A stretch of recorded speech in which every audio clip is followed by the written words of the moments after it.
Today, I want to offer you a new way of looking at stuttering. Not just intellectually, but deeply, so that it lands in your body and makes sense in your daily life. Let's start with a simple analogy. Think of your speech as air, because in reality, that's what it is.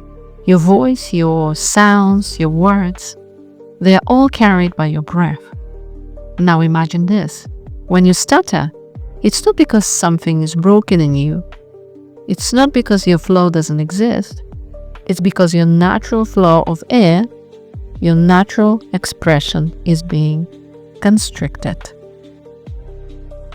Now, picture a garden hose. When it's open, water flows freely and effortlessly. But the moment you step on it or twist it, the flow stops. Nothing is wrong with the water. Nothing is wrong with the hose. The flow is still there. It's just blocked. Your speech works exactly the same way. When you block, it happens because somewhere inside, mentally and physically, you tighten, you resist, you hold back. This tension can come in many ways and forms. For example, mental constriction looks like self-doubt, overthinking and constant mental commentary, perfectionism and rigid expectations, people-pleasing and fear of judgment, suppression of feelings, blaming others and society for your problem, lack of self-acceptance and ownership.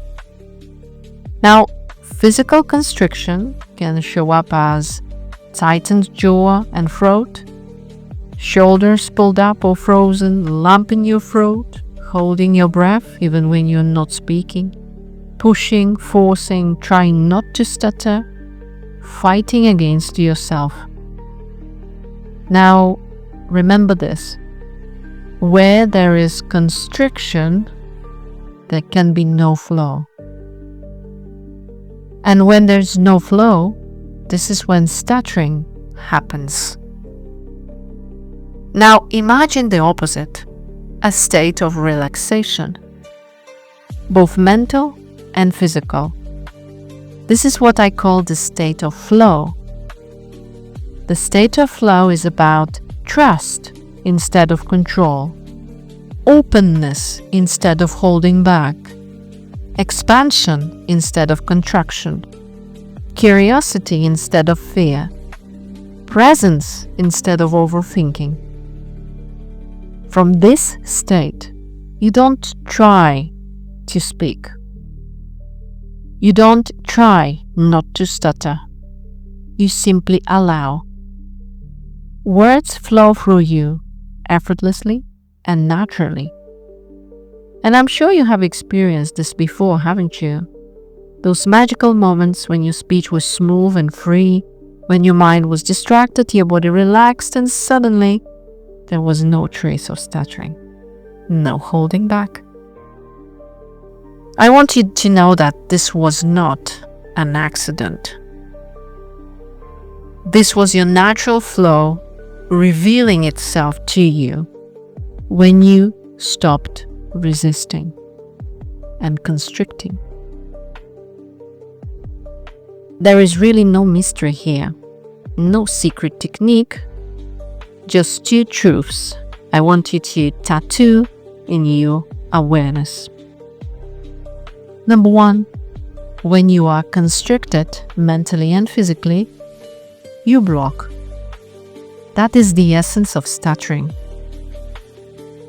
And number two, when you are relaxed mentally and physically, your natural flow is released. Stuttering just dissolves. That's it. That's the core. Think of your flow like air. It's always there. But you must create space for it inside you so that it can move freely. Now, let me give you your daily practice. From today, your daily task is simple.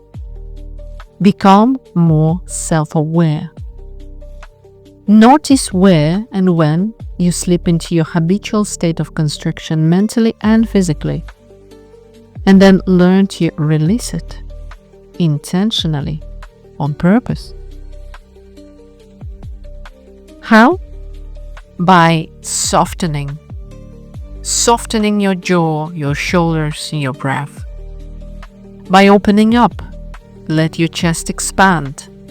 Create space inside your body. By choosing your thoughts, shift from fear and self-invalidation and criticism to calm curiosity and acceptance. And by relaxing on purpose, give your nervous system permission to let go, even if at first it will be just a little daily steps, step by step. Each time you consciously soften, open, choose your thoughts and relax, you create space for your natural flow to return to you. And a final reminder to walk away with today. Your natural flow has always been within you. It was never lost. It doesn't need to be fixed. It only needs to be released. And that begins with awareness, with opening up, and with trusting that flow is already yours.